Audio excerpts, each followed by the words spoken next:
Hello dear friend, good evening. मैं अरविंद, आपका दोस्त, स्वागत करता हूं आपको इस चैनल पे। चलिए दोस्तों, आज बात करेंगे ग्रुप डी के बारे में।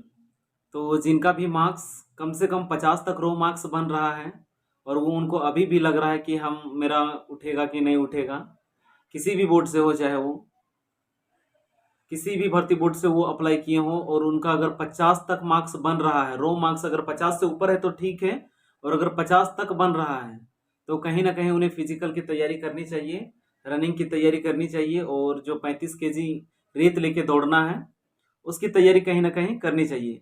क्योंकि रिजल्ट आने के बाद अमूमन ऐसा पिछले बार देखा गया था कि 15 से 20 दिन का टाइम मिलता है। तो 15 से 20 दिन में आप अपनी तैयारी को उतना मजबूत नहीं कर सकते हैं। तो कहीं ना कहीं अगर आपका मार्क्स 50 तक बन रहा है, अगर 50 तक रो मार्क्स है, तो अभी नॉर्मलाइज का खेला होना बाकी है। जो इस बार तो वैसे मार्क्स बहुत ज़्यादा नहीं बढ़ना है, पर फिर भी परसेंटाइल बेस होगा तो कुछ ना कुछ इंक्रीज होगा ही होगा। और बहुत सारे शिफ्ट में हुआ है, और बहुत दिनों तक किसी भी बोर्ड का नॉर्मली कम से कम 8 से 10 दिन तक तो चला ही है। तो उस हिसाब से अभी नॉर्मलाइज का खेला होना बाकी है, ज़रूर कुछ इंक्रीज होगा। तो अगर 50 तक आपका बनता है तो आप कंटिन्यू आप रनिंग पे लग जाइए, और 35 kg जो वज़न उठाने का है उसके ऊपर ध्यान दें। लड़कियों के लिए 20 kg का है, 2 मिनट टाइमिंग, और दूरी लगभग दोनों के लिए सेम है। बॉयज़ के लिए भी 100 मीटर और गर्ल्स के लिए भी 100 मीटर। और रनिंग जो 1 किलोमीटर का है वो बॉयज़ के लिए 4 मिनट 15 सेकेंड और गर्ल्स के लिए 5 मिनट से 40 सेकेंड है। तो सिर्फ टाइम का अंतर है, बाकी दूरी दोनों के लिए समान ही है। तो कहीं ना कहीं आपको लग जाना चाहिए। और ऐसे भी फिजिकल फिटनेस के लिए हमें रनिंग करना चाहिए सुबह सुबह।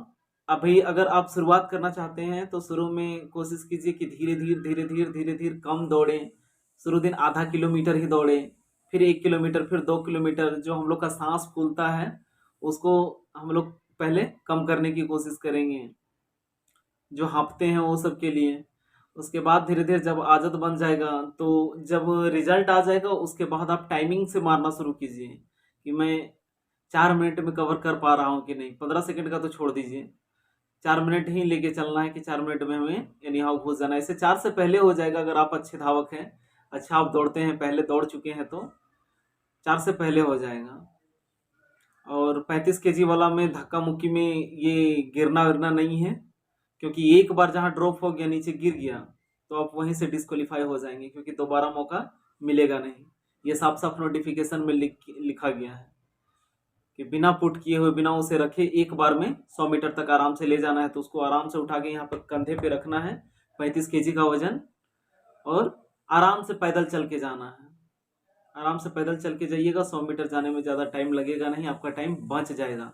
तो अकबकाना नहीं है, धक्का मुक्की में गिरना नहीं है। और अभी भी जिन्हें लग रहा है कि मेरा होगा कि नहीं होगा, तो इस चक्कर में ना रहें। क्योंकि कम मार्क्स वाले, मतलब नॉर्मली 50 से 60 के बीच बहुत सारे स्टूडेंट भरे पड़े हैं। 60 से 70 कुछ कम है, और 70 से ऊपर बहुत ही कम स्टूडेंट हैं। 80 तो गिने चुने लड़के ही मिलेंगे।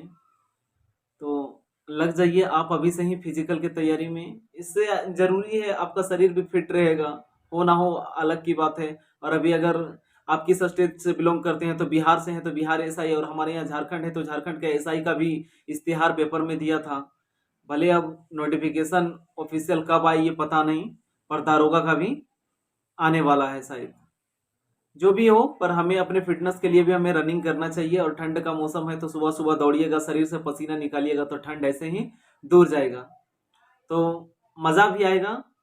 और कोशिश कीजिए अगर ग्रुप में आप दौड़ते हैं तो और मज़ा आएगा। तो चलिए, इस वीडियो में बस इतना ही। आप अपना ध्यान रखिए, अच्छे से पढ़ाई कीजिए। आगे का जो भी आपका एग्ज़ाम है, अगर यहाँ नहीं सिलेक्शन हो पा रहा है तो क्या कमी रह गई थी उसे सुधार करें, और नेक्स्ट एग्ज़ाम में अच्छे से उसको फोड़ें, एकदम पूरा एग्ज़ाम के पेपर के खोपड़ी में छेद कर दीजिए। तो चलिए, इन्हीं सब बातों के साथ अलविदा दोस्तों, फिर नेक्स्ट वीडियो में मिलेंगे।